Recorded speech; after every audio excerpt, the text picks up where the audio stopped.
When it comes to clutter, paper is probably the biggest offender, and it is the first big roadblock that most people hit when they do the KonMari method. So here are some ways to slay the paper dragon once and for all. Let's go! Hi guys, it's Laura from How to Get Your Shit Together, and I help busy people cut the crap and get back to happy. So let's look at cutting paper crap out of your life. Statements, junk mail, kids' artwork, receipts. It all adds up until you can't see the forest because it's been cut down to make all those paper mountains. So before you are buried in old bills, here are my top tips for tackling paper and completing this category of the KonMari method as quickly and painlessly as possible. Now, in most cases, it is heartening to know that you have a finite amount of stuff. Whatever you are tackling in your home, you will usually come to an end point. You will pick up the last item and then you'll be done. Paper is different because, like laundry, there is just a steady stream of it. That is why your first step should be about stemming the flow. There are probably very few days when either you or maybe another member of your household isn't adding to the pile of papers. Maybe it's the postman delivering stuff to your house. Maybe you are buying it in the form of newspapers. You get a receipt for something, or you pick up a leaflet. Your kid draws yet another picture of a dog or a table. You're not quite sure. So as much as you can, stop more stuff from coming in.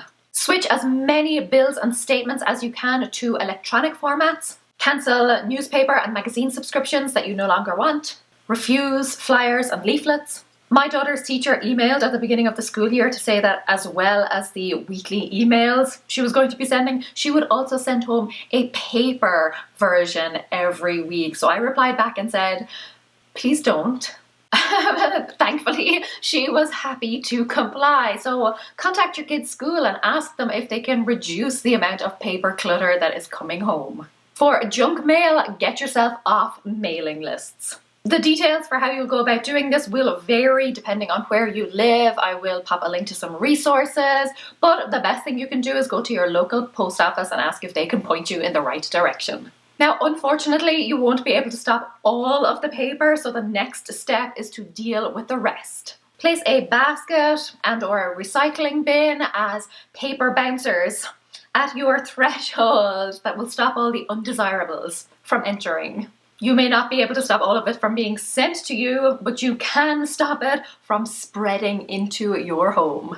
Okay, you have minimized the amount coming in, and now it is time to tackle the beast. As a kind of precursor, I would recommend taking before photos. You don't have to do this, but honestly, this can be a long process and it can feel like you're not making any progress. So looking back at your before photos can sometimes give you that little bit of a boost that you need. Okay, then moving on, my first piece of advice here, and it is because I learned this one myself the hard way, is to get comfortable. I know that probably sounds silly, but trust me. Because papers are usually, spread over a surface, or if you're doing the KonMari method, they are possibly spread out all over the floor. The tendency can be to lean over or bend over or sit on the floor. Don't. Get yourself a comfortable chair, try to maintain good posture, and then plow through your piles. Your back will thank you. This is going to be a grueling enough process without throwing aches and pains into the mix. Then once you get yourself into a good groove, you will not want to be interrupted. So set yourself up for success and grab everything you need. Go to the bathroom before you begin. Get yourself some snacks and a drink. Get yourself the shredder and a recycling box. Just have everything on hand. Having said that, do take breaks if you need them. This is likely going to be a long process spanning several hours. So hydrate, stretch, refuel, get some fresh air, and then get back to it. One of the main things that I hear from people when it comes to paper clutter is that it's just so overwhelming. There can be lots and lots of it, and even just the thoughts of going through it all can be very daunting. So here is the process that I would recommend to keep it as simple and straightforward as possible. Start by doing it in small chunks at a time. Even if you have all day to do it, just take one small pile at a time. Go through it, I'll share how now in a minute, and then pick up another small pile. The reason I recommend that is because you will have a much better sense of achievement. Instead of staring at a giant, seemingly unending pile of papers, taking one small chunk at a time will give you that much needed sense of progress, that you're actually moving forward, which will add immensely to your motivation levels. Now, for going through each little stack, it is important to make quick decisions. If you know something is trash, get rid of it. If you know something is sentimental, or maybe it requires a little bit more consideration, maybe you have to read through it, set it aside. For everything else, throw it into loose categories. Don't worry about them too much, you can tweak them later, but for now, just throw everything, like all the medical stuff into one pile, all the receipts into another, notes, tax stuff, etc. Keep them broad and basic, and by all means feel absolutely free to have yourself a big ol' miscellaneous pile. If you are really hardcore and sticking to the KonMari method, you will probably only have 3 categories. A pending pile for stuff that requires some form of action, like an invitation that you need to RSVP to, stuff that needs saving temporarily, like a warranty, and stuff that needs saving on a more long-term basis, like certificates and tax records. Keep chipping away any chance you get until you have gone through everything and all that's left is your broad categories. Anything that's not staying, get rid of it as soon as you can. Recycle it, shred it, burn it, whatever. Just get it out of there because paper, being that it is so small and innocent looking, has a tendency to start spreading back all over the house. One little stray page gets mixed in with a different pile, or you knock over a pile, or you can't remember which pile is which, and then you're back to square one. And here is a top tip for you. Most papers will only contain personal information in one particular space, so maybe like your address or a reference number or something at the top. Just rip off the confidential bits for shredding and recycle the rest. This will save a lot of time. Shredding can be very slow going, and it will reduce the risk of your shredder overheating. That one is so frustrating because you're in a good groove with something and you just want to get it done, and then you have to wait for your shredder to cool down. Not good. Anything you set aside, now is the time to go through it. If it is definitely sentimental, leave it set aside. That's for another day, another category, another time. You do not want to get sucked into that right now. But look at anything that required just a little bit more consideration. Maybe it had a task attached to it that you needed to do. Maybe it just required a little bit more reading, and deal with all of that stuff now. Whittle that one right down. Get rid of anything that is unnecessary. Perform any task if it's a very quick one that is related to something so that you can get rid of that too. And then put the rest with the closest category. Keeping in mind that, again, the big old miscellaneous category is a valid option. Now, if you have kept your categories pretty broad, you shouldn't be facing too many piles at this stage, and you'll probably find that you are already reasonably happy with how everything is divided out. Go through each category in turn and see if you can whittle it down even further. Here are some considerations. Does it contain information that you could access online? Be honest with yourself. If there is a problem with your fridge, are you really going to root out the user manual, or are you just going to Google it? Could you get a copy if you needed it?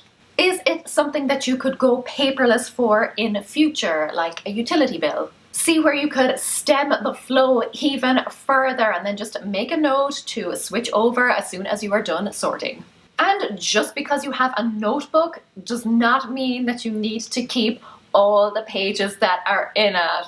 I struggled with this one, but it did make a difference for me. Ripping out all of the unneeded and outdated ones will reduce the bulk. Same goes for user manuals. Even if you do decide to keep some, and I would encourage you to get rid of all of them, but if you do, chances are there is only a small percentage that's in a language that you actually understand. So rip out and recycle the rest. Marie Kondo's general rule of thumb when it comes to paper is that you should get rid of all of it unless there is a very, very good reason to keep it, like taxes. That's probably because paper is more of a utility item rather than a ching item. And I have to say, I agree with her. If you look at everything with the intention of getting rid of it, it will make the job so much easier. Assume that everything in your piles is going to be discarded, and then let each single individual piece of paper justify and fight for its place in your home. If it is not valuable or irreplaceable, it should go. And sometimes even if it is. Once you have done your second pass, set up whatever filing system works best for you. This is something you are going to have to figure out on your own. Personally, I like everything in folders, tucked away in a filing cabinet. If you are more of a visual person, you may prefer them in, piles or in a paper tray on your desk. Just go with the method that you think will work best for you, remembering that you can always change it down the line if you find out that it's just not working. Doesn't have to be perfect right now. Consider this a trial run. See how you go for a while and then switch things around if you need to. If you think you are up for it, feel free to scan the items and then discard the physical copy if you don't need it. Personally, scanning does not spark joy for me, but if you have a good scanner and you're happy to do it, by all means. After that, it is all about the maintenance. Keep sorting all of your mail and all the other stuff as it's coming into your home. Do it as quickly as possible, or preferably before it even gets into your home. Empty all the receipts out of your bag every day and file them if you need to keep them, or just dump them. Have some sort of a basket or tray where you can put papers that need to be dealt with, and then make it your mission to go through it on a regular basis.